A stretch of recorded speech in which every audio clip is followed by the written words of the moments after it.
Hello, everyone. Thanks for joining us for this panel, Beyond Scalability, the Future of Zero-Knowledge Technology. I'm Tristan from Nillion. I'll be the moderator. And with me, I have some very exciting guests. Why don't we start by going down the line and introducing yourselves, and then also, for context for people who maybe don't know, a little bit, one-liner of what you're working on. So I'm Evan, co-founder of Mina protocol. We're working on a layer one that very deeply integrates zero-knowledge proofs with the goal of making it so developers can use them in a more general purpose way as part of building applications. So you or anyone as a developer can come along and really build with like the full power of zero-knowledge proofs in TypeScript, so not like having to delve into like the deep cryptography theory, although you can if you want to. But still being able to build privacy applications, scaling applications, kind of whatever you want with ZK, just as a developer, so you can unlock that functionality. Hey everyone, I'm Raza, head of growth at Scroll. Scroll's a layer 2 ZK rollup. That's something that we take pride in is we're bytecode compatible, which means the same developer experience that you have on Ethereum, you would have on Scroll, and that's very much has been one of our key focus next to security. ZK is very much at the heart of our stack as well. Something that we call we launched a native ZK VM, yeah, that's it. That's good. Hi, Remco from the Worldcoin Foundation. We're working to make humans essentially a first-class primitive in blockchains, meaning that you could do completely fair airdrops, have governance with fair representation, and so on. And the way we do that is by maximally preserving individuals' privacy and anonymity. And for that, we make use of all the latest in privacy and trust-enhancing technologies. Remco, are you Dutch? I am. Huh? Cool. The second time. Thanks for the intros, guys. I'm just a little context on what the panel is going to be about. This is about beyond scalability. So a lot of work is being put into, I'd say the majority of the funding and a lot of the work from ZK has been put into helping scale chains. But let's talk about some of the other stuff that is happening with the technology. And then also just to level set, I know there are purists out there, whatever my opinion is about what the term ZK, but here we're going to be using the royal ZK, which means maybe trust-enhancing technologies, as I think you're going to talk about in your talk. So, yeah, the first question I wanted to ask is kind of, but proofs, they're used to scale chains a lot, but they have much broader capabilities than that. Both ZK and maybe verification and stuff. How do you guys see these proofs being able to shape the wider crypto world, and what are the verticals you think are most interesting? I can start, yeah. I think they're just generally, I think of them kind of as trust technologies. They're just this way of creating these, trusted proofs that can have private data, can have large amounts of computation, large amounts of information in them, and then you can prove things to other parties, which is very useful in these trustless contexts. I think in particular when we talk about beyond scalability, I often think about kind of the more privacy use cases. So being able to do things like proving identity or proving facts about companies' private assets, data, doing private computations, like there's a group doing private voting on Mina, for example, and things like that. So I often think about we think beyond scalability, also privacy. I think beyond that, there's also things that are adjacent to ZK EVM privacy around, for example, proving very large machine learning models that you can think about also. Kind of another version of scalability we haven't seen fully deployed yet, but I think is also coming. Yeah, I think that I agree with that. I think that when it comes out of scalability, privacy is the only thing I think of. Maybe it's even again pushing the boundaries. I really like what's happening in the ZK WASM space. I know it's kind of like cheating right now because it's also scaling, but I think that what's super cool is for the gaming space that you see these games that compile to bytecode anyhow, and then so it's relatively easy to integrate, let's say, an environment that utilizes the ZK, but it has crazy performance. And so being able to play a game and then you have multiple steps in the game and it aggregates it, and it's one proof to verify that everything happened. Me and Remco were battling, he won in a specific way. That you could prove that, and it takes nothing away from the game experience, but you have everything on chain. I think that's pretty cool. Yeah, for me it's actually funny how the ZK text sort of moved from where it initially of course it was a curiosity in cryptography, then it became practical, and the first applications were in privacy. Then suddenly people realized that, hey, this succinctness property is also very interesting for compressing compute, and it could solve some of this like verifying like at scale problems that we have with blockchains, where still every node needs to verify all of the world's transactions, which is a little bit ridiculous. So people started focusing on that, and now we're in this position where we have this amazing amount of research and development being done on running very large CK proofs, usually not even with like serious CK guarantees, but run them on BV clusters for this succinctness property. And I feel like we're now at a place where that's more or less a solved problem. It's still very hard, and we're not at a level where you can run RISC-V easily without paying for it. We'll get there, but we need to get back to this original idea of using ZK for privacy, and for that we need to get back to being able to run it on small machines. And I think that's the thing that's going to be happening in the next, let's say, year and a half. Cool. Yeah, I mean, I think you brought up some interesting things, ZKML, privacy. Privacy is obviously a big one because of the name, right? Zero knowledge, and the history, as you mentioned. What do you think has held back privacy, in use in ZK from getting adoption? I can start. Yeah, I think it's like a pretty long list of things. I think there were things like trusted setups that had to be removed, that had additional kind of assumptions that were required, but have been gone for a while now, which is nice. I think performance is like another big one. It's on the order of like we're seeing like 10 seconds or so to produce larger proofs in browser right now, which is like kind of good enough for some things, but for others it's not quite there yet, so it's to get a little bit faster. So there's that. I think there's also just like the developer tooling that's been like a huge one. Just making it easy to actually work with the technology and build an application with it, and also an application that plugs into other pieces of the stack in good ways. There's still infrastructure that is being built out for that. I think a lot of that is like pretty close at this point, which is cool, like in early versions or starting to be into production. So there's that too. There's definitely others as well that others add as well to it. Totally. Yeah.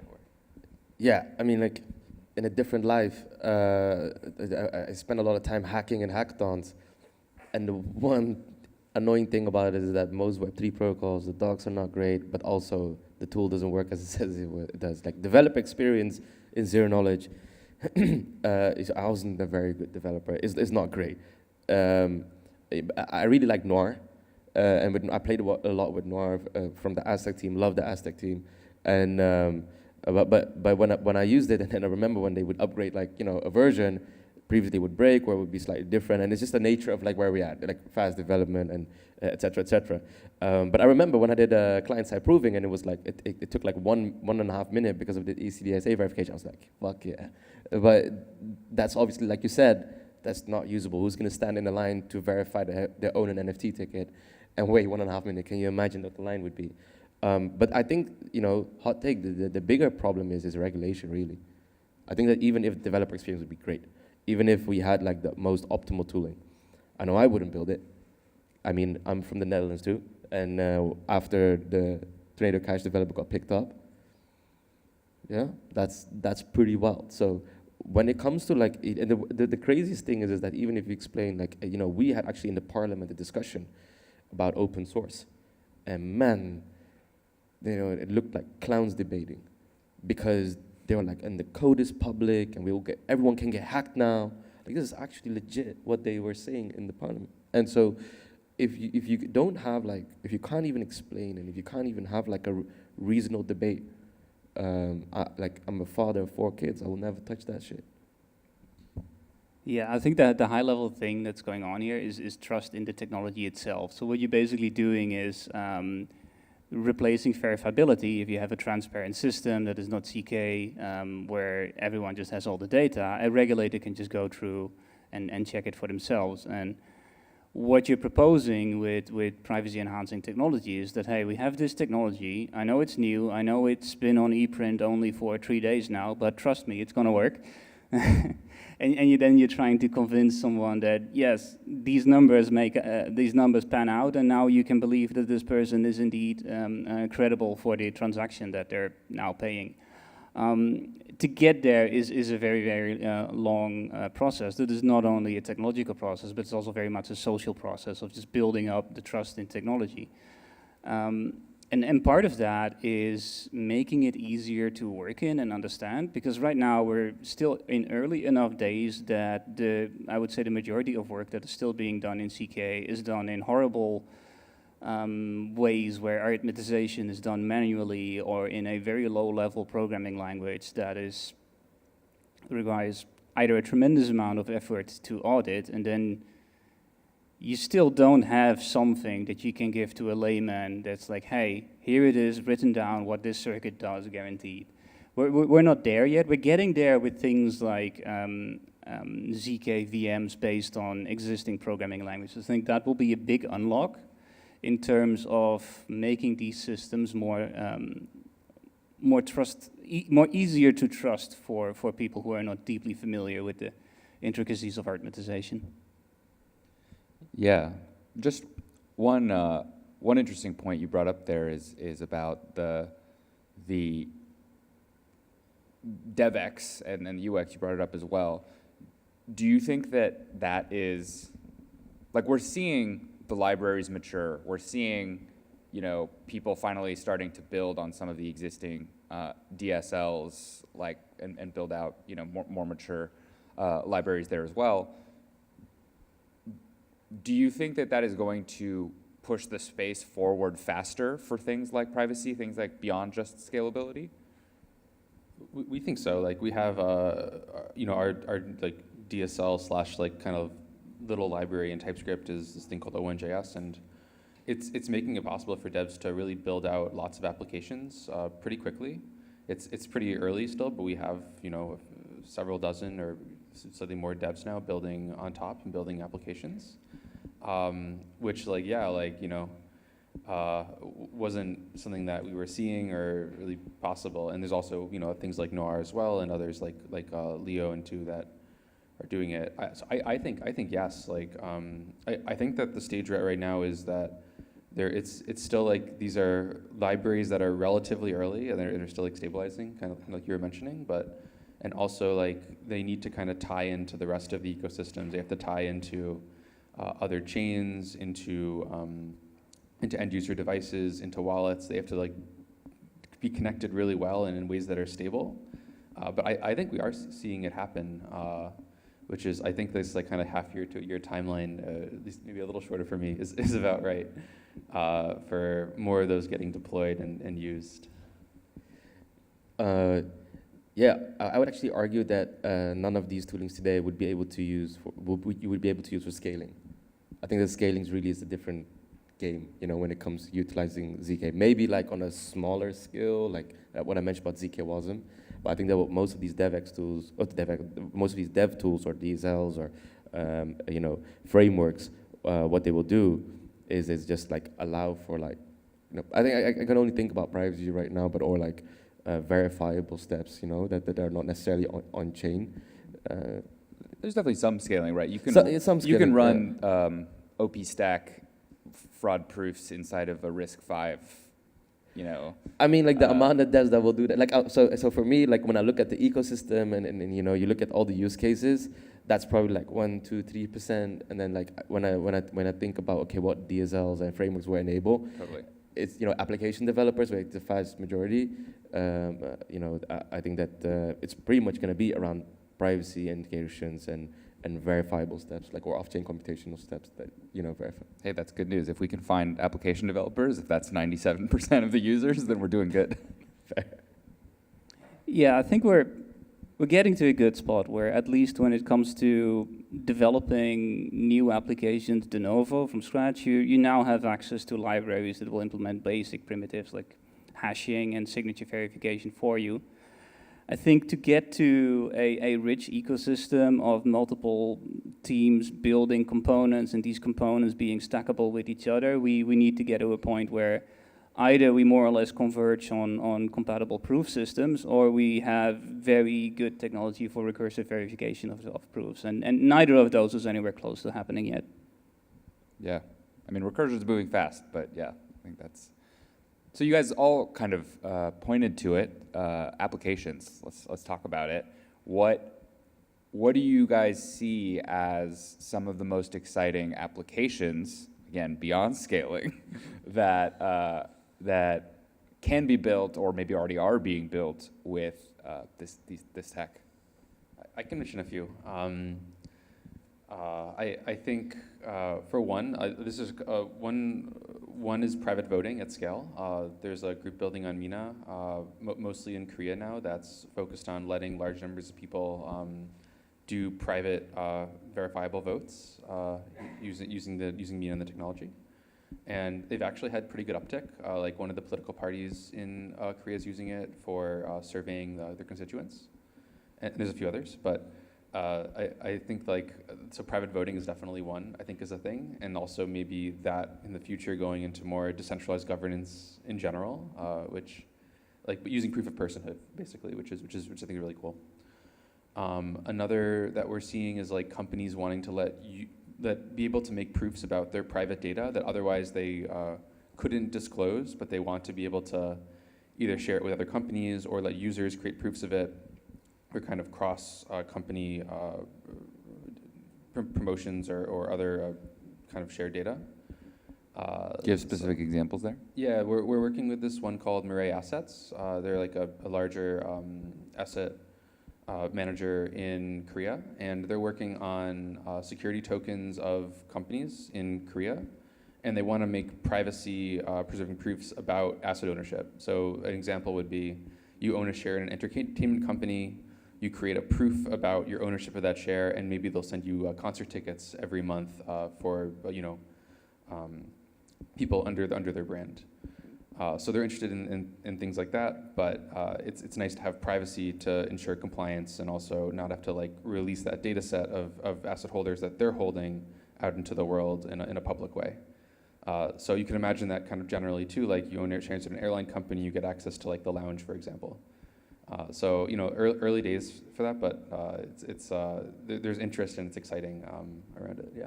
Only a couple steps from airdropping to people who own GameStop stocks. Maybe eventually, exactly. Yeah. Yeah, I think that it's along the same lines. I think a fun project that we are contributing towards is something called Scroll Pass, where really for the most simple use case, i.e. owning an NFT ticket and proving that you own it without sharing, let's say, your wallet address, we're trying to build a standard and use our own circuits. I think the proving time is really an issue right now. We've been able to get it down to I think half a minute, but it's still and this is the DevRel team of the ZK engineers. But so we're working on that. Another thing that so that's client side proving, by the way. I mean, server side goes way faster. Another thing that we're seeing with a few protocols, actually DEXs and perps, they're experimenting with. I'm not sure if it's cheating, by the way, if it's scaling or not, but I'll let you know. Yeah, they're experimenting with basically keeping data off chain, but proving on chain that it's correct, because this would potentially maybe allow for high frequency trading in a window, and so actually most of it happens off chain, but then the proof is just posted on chain. I really like this idea. We've got 3 teams experimenting with this right now. And then, like I said, I think that what really excites me, we actually have a game called Pioneer that uses ZK WASM. That was cheating, that was scaling. Who's to say? Yeah, for us, we're still relatively light on ZK in production. The main place it's used is to give users perfect anonymity. So every time you use your world ID to claim something, a semaphore anonymous proof is created and verified on chain. That is interesting from a scaling perspective in the sense that this produces like millions and millions of proofs that need to be verified. And even though GROT16 is pretty efficient, like anything you can do to make that more efficient and on-chain verification is interesting, and we're working on that. We'll probably roll something out in terms of recursive verification there. But another scaling application for us is these proofs prove that you're part of the set of all verified humans. This set lives on Ethereum L1, and updating this set, meaning we need to add about several thousand new humans every hour there. Doing that through regular transactions, updating the Merkle tree, would be completely prohibitive. So there we also have, let's call it the ZK rollup light, where we generate a single proof that updates this data structure for, I think, up to 1,000 users at a time. That makes sense. So one of the things that came up here talking about applications and about privacy is maybe the current limits of client-side proving for ZK, time constraints, resource constraints. One way you can get around that is delegated proving, using something like an MPC, having other people do the proofs, but introducing new trust assumptions. Where do you stand on that as a either stopgap solution or maybe acceptable trade-off or completely unacceptable trade-off? This is a good question. I've been looking into this a lot recently. The problem is that you want to do this for privacy, otherwise you wouldn't be doing it client-side, which means that zero knowledge is important to you. And that means that you need to commit to the witness. So you need to both produce the witness locally and then commit to it. And these are actually the most expensive operations in most proof systems. So delegated proving doesn't get you too much in the end. And the main problem with committing to the witness are depending on which path you go down to. Either you use some trusted setup, then you basically need to do some elliptic curve operations. They're decently fast on mobile devices. The problem there is that you usually need to download hundreds of megabytes of key material for, let's say, circuits up to 1 million constraints. So for small circuits, this is fine. This is what we're using for anonymous proofs. For larger circuits, like verifying Ethereum state, you name it, this is just, or recursive verification, this is just prohibitive for a lot of our users, at least, to download this much data. You also run into memory constraints working with that much data. Yeah, and I'm looking forward to like a next generation of kind of Reed-Solomon hashing-based transparent setup proof systems that can run efficiently on mobile that will solve this. Yeah, I mean, I think also a lot of the proof systems were not intended for this use case, so maybe not optimized for it. It'll be interesting to see. That's the second thing. Nothing inherently makes this hard, and one of the funny things is once you start really optimizing for the, let's say, 100-core machine fast prover, what you'll realize is that you're incredibly memory bandwidth constrained. None of the proof systems have good solutions there, but once you get to good solutions, so that you can run your large proofs on 100 cores, you actually end up with something that will help you in the bandwidth constraint you have when you need to offload a lot of your memory to disk. So turns out they're actually similar. Makes sense. I know that got a little technical. As a high-level overview, it's basically that delegated proving being the idea that you want to make proofs locally for privacy purposes or maybe some other purposes, but you can actually have a set of different parties do that without being able to see the proofs. There are some problems with that, which is what he was pointing out, but also maybe some hope for the future and also some hope for the future in client-side proving in general. Yeah, I love it how Tristan was looking at me when he's like, or other things.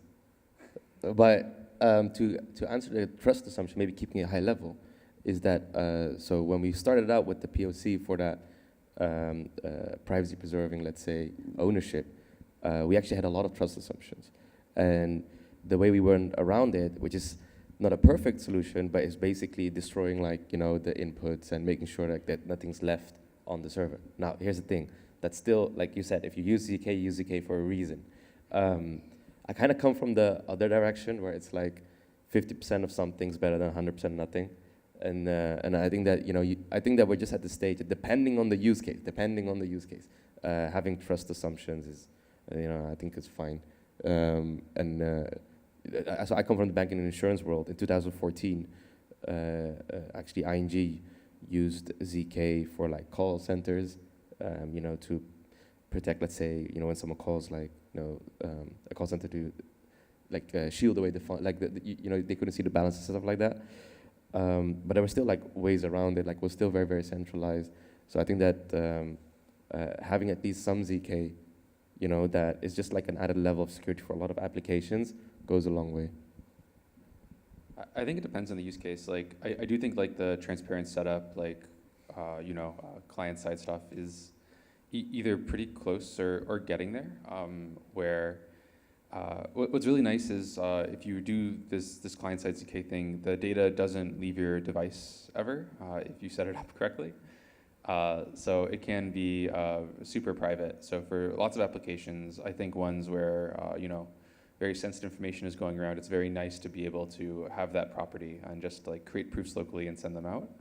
The thing I think about is that I think there's lots of applications that, it's nice to do some multi-party things outside of just ZK and to do them in like this MPC context or otherwise, where you do get more flexibility and more performance for some of these tasks. I think what's interesting there is like there's often some complementary things between using ZK and these other technologies together too, which is often nice. Totally. Yeah. So yeah, let's dig into that a bit. I think there's more and more discussion. For a while, it was sort of just ZK, maybe the royal ZK, right? Proofs. But now I'd say there's more and more discussion around, whether it's called trust infrastructure, programmable cryptography. Great article by Gubsheep. Even Vitalik's article on the glue and coprocessors. A lot more discussion around the wider field of programmable cryptography.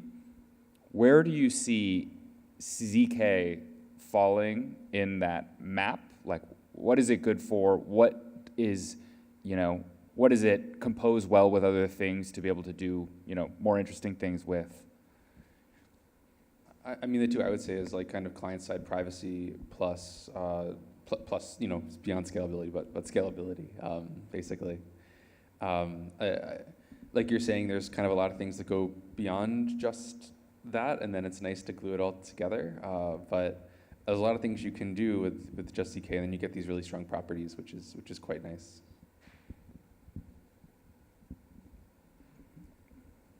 Only if you have. You can go. I've got nothing to add. No need. You were mentioning kind of ING, Web 2 deployments. ZK, definitely from a interest and funding perspective, got the boost that it has in large part because of crypto Web 3, right? Why has the uptake in crypto been so much stronger than the uptake in traditional industries? Or has it, I guess, is the other part of that question. Yeah, I'm not sure. I just think that we're so much louder in our industry. So it's like whenever something happens, like, So I've been 10 years in banking and insurance, and it's just that because that industry is so heavily regulated, that anything that doesn't live or sits on mainframe, it takes like ages for it to be developed. But if it's developed, it actually has like a very like, it's not agile. Like they have this framework where the development, and in each step of this development, the regulator has like insight. So when it comes to ZK, actually ECB, DNB, so ECB, European Central Bank, the Dutch bank, like they all use like actually ZK, but it's just I genuinely think that the reason why ZK for scalability, was so impressive is because of the amount of constraints that were applied for ZK to be able to like actually be usable and for it to take off. It's pretty phenomenal. Which is also why if you look at most ZK rollouts when they launched, it wasn't easy, either for being uptime or gas fees, whatnot. You don't have that problem in Web 2 because you just like, I'm not sure who said it, but you just like spin up a beefier server and just like scale endlessly. They don't really care. And if anything, in the industry where it's used most, as far as I know, which is banking and insurance, you just keep on scaling the cloud bill because one thing you can't have is like downtime. So I just think that it's much more, it's just more at the background. But a lot of papers actually, if you start googling, a lot of papers like come from the banking insurance and the ZK side. I think one of the big challenges is that a lot of the stuff we're working on in Web3, starting from smart contracts, are very much one-way streets. You deploy the contract and you move funds there, and now they're there, subject to whatever logic you had there at moment of deployment, in an irrevocable way by design. The same with CK. Once you use CK to not have the data, you no longer have the data. These one-way streets are very hard commitments for large existing organizations with existing solutions to take.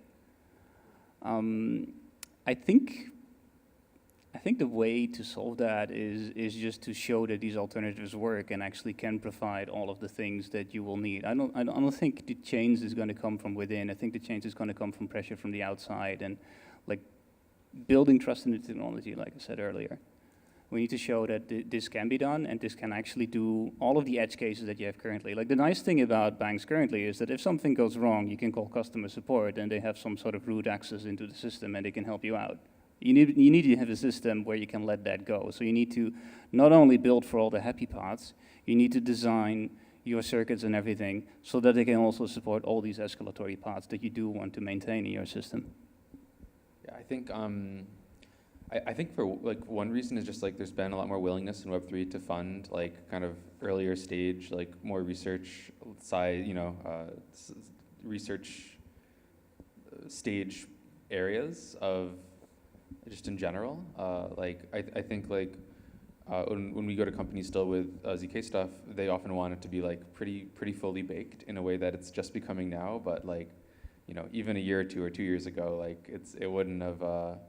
It's just too early stage and too not ready for them. So I think Web3's willingness to kind of fund some of this technology has been really good for that, and really moved actually I think the ZK space ahead a lot relative to where it would be otherwise. I think also like it's often not natively how a lot of these organizations think. They're very interested often, what I've seen, and I think it's sufficient for a lot of the use cases, more kind of like centralized solutions to some of these like privacy issues. They're also really sensitive to regulation, so they have to make sure everything's are compatible. I think now that the technology is more developed, they are looking at ways to kind of augment their existing kind of stacks with it, but it's because it's ready, not something that necessarily like they would have put all the money that has gone into ZK to make it happen that's been needed to get it done. On the regulatory side, I do notice that there is increasing pressure on organizations to not have the data because the data itself is a risk. So that is working. Yeah, we've been seeing that as well, for sure.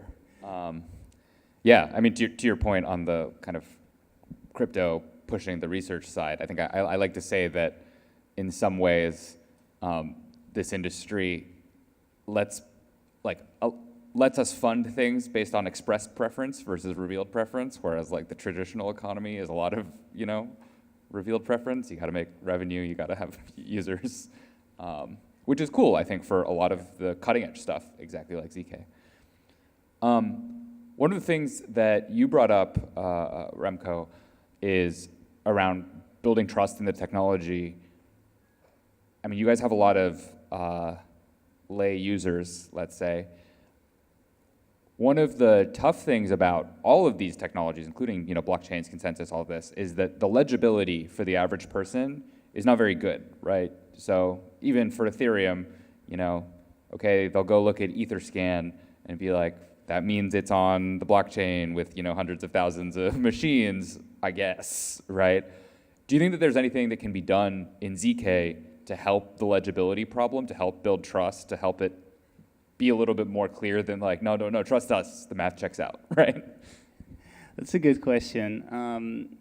I think ultimately this is the kind of technology that needs to disappear into the background and you never need to worry about it. Just like no one really knows that, like no one knows the TLS specs that uses the internet, right? But you just know that, oh, the browser will have this little icon and this little warning in there. That's in the end There's this nice concept of the user agent, meaning whatever piece of technology you use to interact with the world. That it's the responsibility of the user agent to help the user make the right choices here. So to answer your question, what can CK do here to improve the situation? Build out more UX and make it easier to set out design patterns, show how it's done, and make it such that the world can converge on some standards like the green lock icon or some ZK equivalent that shows you that, hey, your data here is being protected. And you can trust it because you trust your user agent, and you trust your user agent because it's open source and it's being recommended by credible people and so on.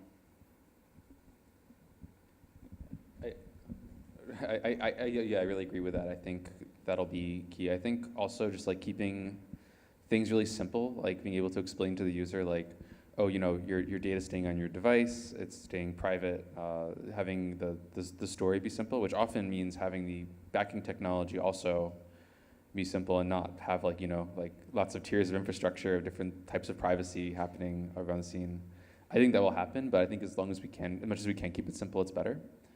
I think otherwise, yeah, like the UX is like a huge thing. Like how do you actually build a UX that shows users that they're keeping things private in a clean way that works well for them, I think is one thing. Like we're finding we're having to on Mina like take our wallets and augment them, not with private keys, but with also data where you'll see in your wallet like data that's you're keeping private in addition.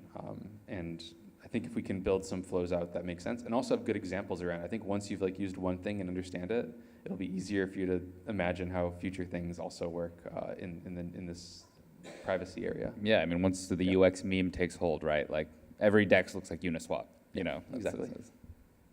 Cool.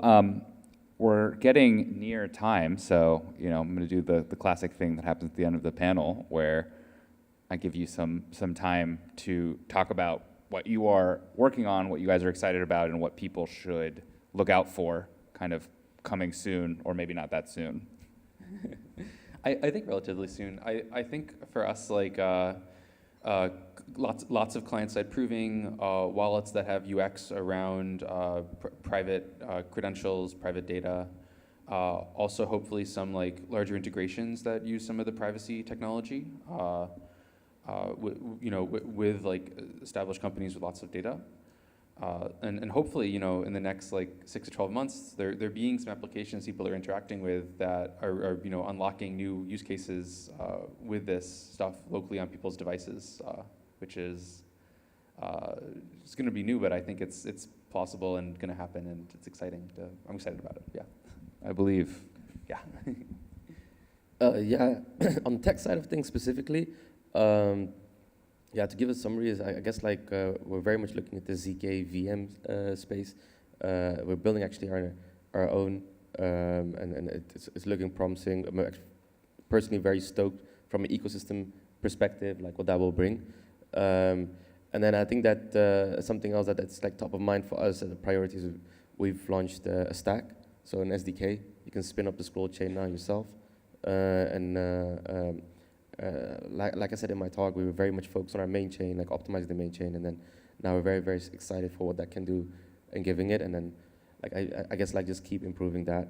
I mean, like sure, we're doing stuff on the circuit side of things as well, but I wouldn't want to talk about that. Like Sure. Yeah.